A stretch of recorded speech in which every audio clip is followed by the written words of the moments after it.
आपका जीवन सुखमय और शांतिपूर्ण बनाने हेतु कुछ उपाय है। पहला उपाय है, ये सत्य है कि हनुमान जी, कार्तिकेय, गणेश जी और दुर्गा देवी की प्रतिमा पर केवल सिंदूर और गाय का घी ही चढ़ाया जाता है और घी का ही दीपक जलाया जाता है और अन्य देवी देवताओं की प्रतिमा पर कंकु, चंदन, केसर का तिलक किया जाता है। तेल का दीपक भैरव, शनि, राहु, केतु के लिए जलाया जाता है, लेकिन किसी और देवी देवताओं के लिए तेल का दीपक नहीं जलाना चाहिए और ना ही तेल सिंदूर चढ़ाना चाहिए। नंबर 2, ये बड़े दुर्भाग्य की बात है कि आज के युग में आम जन में भ्रांति है कि देवी देवताओं के अस्त्र शस्त्र किसी भी हाथ में हो सकते हैं एवं ऐसा ही भ्रांतिपूर्वक प्रचार हो रहा है जो पूर्णतया निराधार है, जबकि देवी देवताओं के हाथों में अस्त्र शस्त्र देने का शास्त्रों में प्रमाण है। नंबर 3, ये सत्य है कि देवी की प्रतिमा में सिंह का मुख बंद होना चाहिए, क्योंकि मुख खुला होने से जीव का बख्शी लेती है और देवी के दाएं और सिंह का मुख होना चाहिए और दाहिने हाथ में ही शस्त्र होना चाहिए। नंबर 4, मुख्य द्वार पर गणेश जी की 2 प्रतिमाएं होनी चाहिए, एक अंदर की ओर मुख किए हुए और दूसरी बाहर की ओर, क्योंकि ये माना जाता है कि इनकी पीठ नहीं दिखनी चाहिए। गणेश जी की पीठ में दरिद्रता है। नंबर 5, प्रत्येक कमरे के दरवाजे पर 9 उंगल पौनी 7 इंच का स्वास्तिक घी, सिंदूर या केसर चंदन से अवश्य बना दे, ताकि ज़्यादातर वास्तु दोष दूर हो जाता है। परिवार के सभी सदस्यों को दातुन का मंजन ही करना चाहिए। कपड़ा में कहीं पर भी नील गुली का प्रयोग नहीं करना चाहिए। बांस की बनी अगरबत्ती नहीं जलानी चाहिए, क्योंकि ये सेहत के लिए भी हानिकारक है, अच्छी नहीं होती और घर की समृद्धि में बाधक है।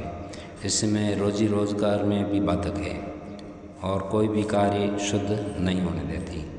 देवी भागवत में कहा गया है कि व्रत पूजा करने वालों को हींग का प्रयोग नहीं करना चाहिए।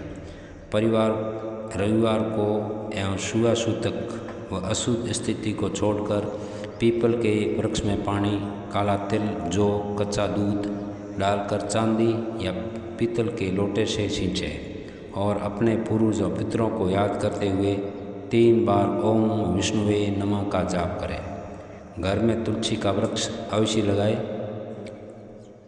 रविवार एवं शुभाशुतक व अशुद्ध स्थिति को छोड़कर प्रतिदिन जल सींचे एवं पूजन करें। रोज तुलसी के 5 पत्तों के टुकड़े करके पानी से निगले।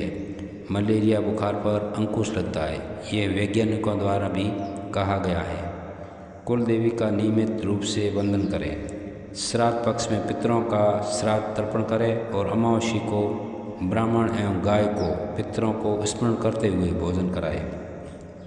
पहली रोटी गाय या कुत्ते को दे और रोटी के 5 ग्रास घी, चीनी लगाकर अग्निदेव को अर्पण करते हुए 5 बार ओम या राम का उच्चारण करें।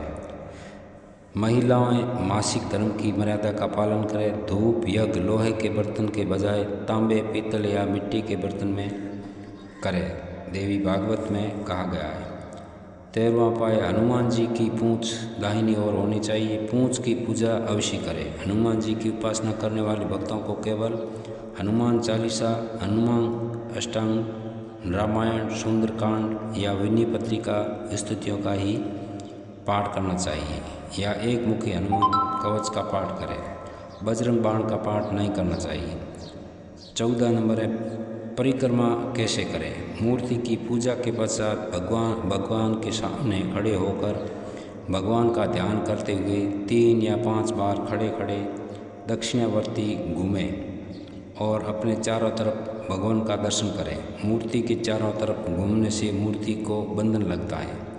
चांदी के वृक्ष लगी मिठाइयों का भोग भगवान को नहीं चढ़ाना चाहिए और न ही समय को प्रयोग करना चाहिए। आप चाहे किसी भी देवी देवता की पूजा करें, आपके पूजा स्थल व मंदिर की मूर्ति फोटो सही होना चाहिए, उसका पूरा ध्यान रखें और ये आगे से आगे शेयर करें।